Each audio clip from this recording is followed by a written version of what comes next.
ఆమె నీకు మొదటిది కాకపోవచ్చు, లేదా చివరిది కాకపోవచ్చు, లేదా నీకు మాత్రమే సొంతం కాకపోవచ్చు. గతంలో ప్రేమించి ఉండవచ్చు, భవిష్యత్తులోనూ ప్రేమించవచ్చు. కానీ ఆమె నిన్ను ఇప్పుడు ప్రేమిస్తున్నట్లయితే ఇంకేం ముఖ్యం? నే అసంపూర్ణం, నువ్వు కూడా అంతే. మీరిద్దరూ కలిస్తే పరిపూర్ణంగా మారకపోవచ్చు.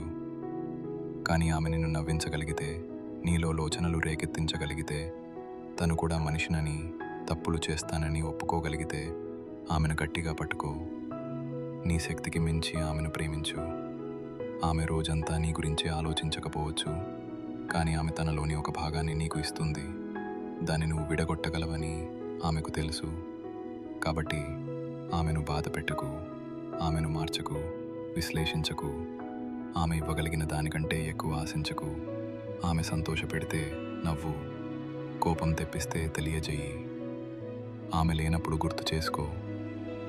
నిజం చెప్పాలంటే ప్రతి ఒక్కరూ నిన్ను ఏదో ఒక రోజు బాధ పెడతారు.